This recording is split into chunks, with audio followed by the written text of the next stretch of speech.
Good morning. Let's get a few things straight.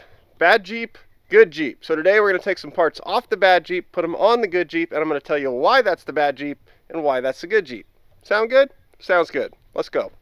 All right, this is an aluminum rack that I built, I think is like a high school welding project. That was, oh man, that was a long time ago. I graduated in 2003, so this was in the 2001-ish range. I built this rack, and it sucks. Like, I did a horrible job. Like, look at the ends of that. That's terrible work.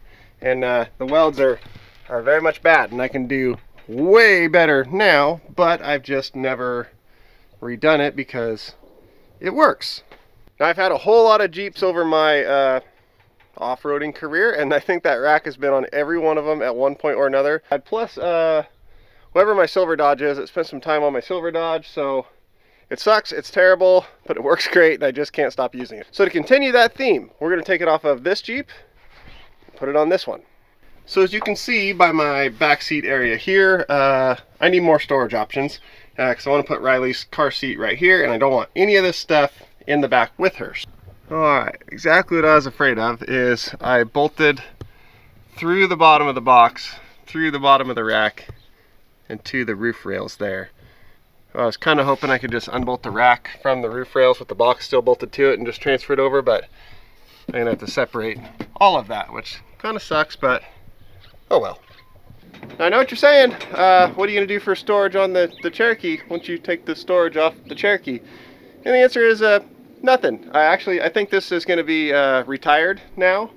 And this is going to be the main recovery rig for a bit. I put a pretty good hurting on this one. The tracks were not nice to it. There isn't a single piece of plastic interior or headlight housing like that isn't just cracked and broken apart from the vibration of those tracks over the winter. So this was not a nice Jeep when I bought it. I didn't buy it because this is the Jeep I wanted. Actually, the reason I bought this is a really good story. The reason I bought this is I had a four-wheel drive tow truck that I would use to go do off-road recovery stuff. And I got in a wreck and just smashed it, banged it all up. And I had recoveries to do that day. So I went on Facebook Marketplace. This Jeep was only like 20 minutes right over there. It was close, it was cheap, and it was red.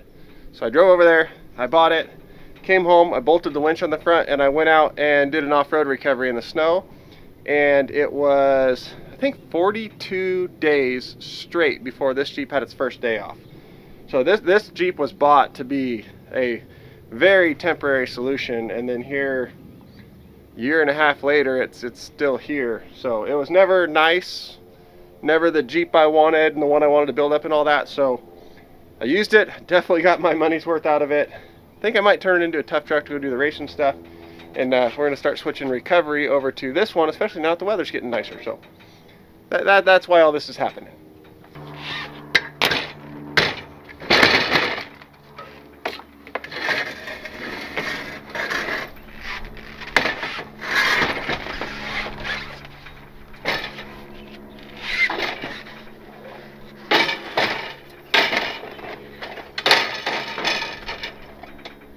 That's super dumb. It's not gonna work at all.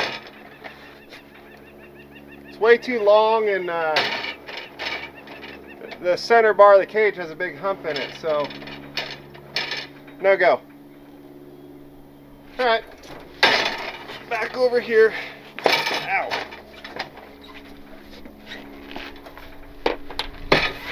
All right. So I think that means the Willys is going to be my first Jeep that doesn't run this rack. This is history. Oh well. So I think the ticket is going to be these boxes here, one on each side, just like that I can hop up, open up, have all my stuff. They sit nice in there, they're not too big, that'll work. There's only one problem. I only have one of those boxes, so we got to go to Harbor Freight and get another one. Alright, thanks to the magic known as video editing, we are here.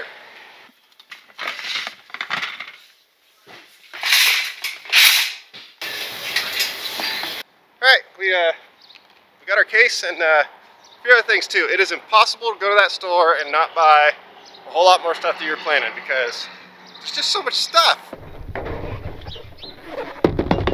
All right, more movie magic and we're back. So this one's just gonna sit like right there.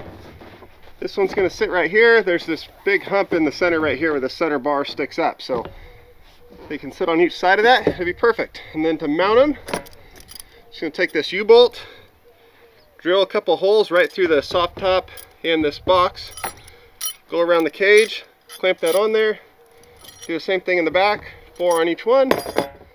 We got 2 storage boxes mounted on the roof of a Willys. Okay, to make it stay still while we drill from the bottom, we're just gonna put some weight in it. And if you're a heavy hauler, you know what this is. And if you're a heavy hauler, you know how bad it is that I have a half of one. It's not ever supposed to happen. That was a fun ride down the highway. If you know, you know. Okay, I think one right here looks good. It's gonna be a perfect fit. So, right about there.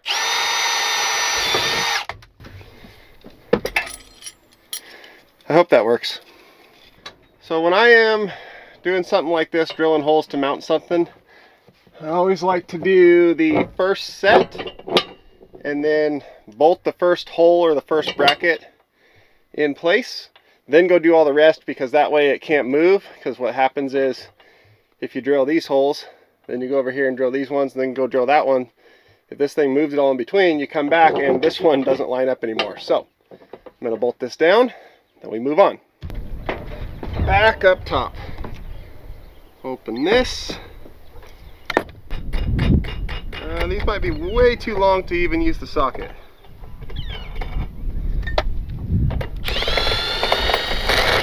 Yeah. Socket runs out before I get to the bottom. Dang it. Oh man. So I got these ratcheting wrench. I gotta find one though. Got it. And no, it does not have to be a ratcheting one. I'm way too lazy to use like a normal one.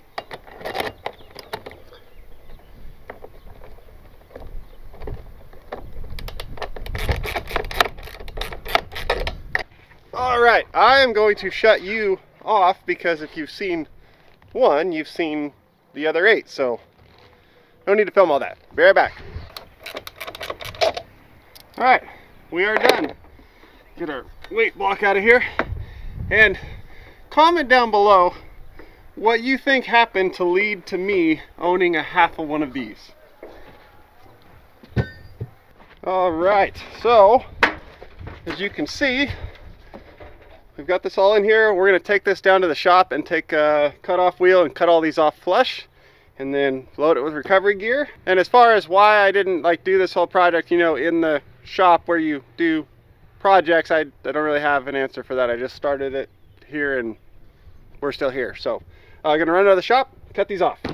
Alright, so I got those bolt heads chopped off. I didn't film that because it's noisy, and then I'd have to do like sound stuff when I'm editing, and I'm not very good at that. And also because this camera's brand new and I don't want to mess it up. Oh, by the way, this is a new camera, so if the video quality looks a little different, I finally, after all this time, bought my first like real camera instead of just GoPros or my phone. This is a Sony ZV-1, and that's the first real camera I've ever owned, so still trying to figure it out and don't want to mess it up. But anyway, back to the important stuff.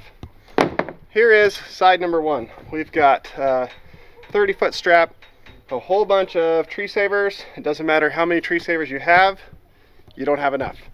Axle straps, the ones that go through the wheels or on axles. We've got mini J-hooks, extra hitch pins, a short piece of chain just in case, and then 2 normal snatch blocks for steel cable. I don't have any steel cable on here, but just in case I'm with someone else who does and we need an extra snatch block, got a couple of them sitting right here. So that is in the driver's side, which is the recovery side, which side I'll be using the most. Then on the other side, we have a mess of tools, like total mess. I thought I had some tool roll bags in my shop. I was gonna try to find and like organize this, but I can't find them, so I need to get something to organize the tools in here, and really I need to get a whole new set of tools just for this thing. This was kind of just some stuff I scrounged up real quick just so I can do a quick trail repair if needed. I'm definitely not like rebuilding engines here.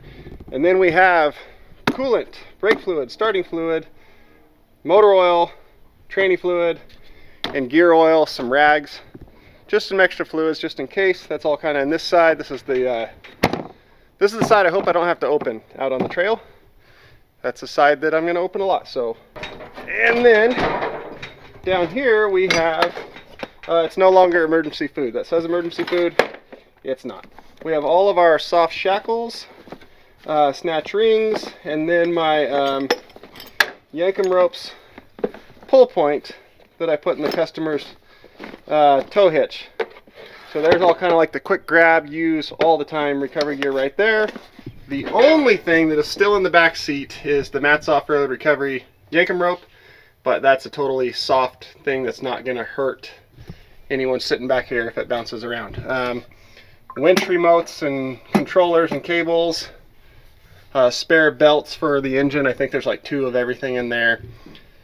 And then like fire extinguishers and winches and gas cans and all the normal Jeep stuff. So of course it's a tiny little 1948 Willys. I still need a whole lot more storage to carry everything I really want to carry, but I think we're off to a good start here. So just a quick little upgrade to the Willys and test run on the new camera setup. Hopefully it looks decent. It should be a lot better picture quality. Not as good a stabilization as like GoPro, obviously. But that's gonna be it for this one for now. I'm gonna go play with editing on this new footage. Thank you guys for watching, and we'll see you next time.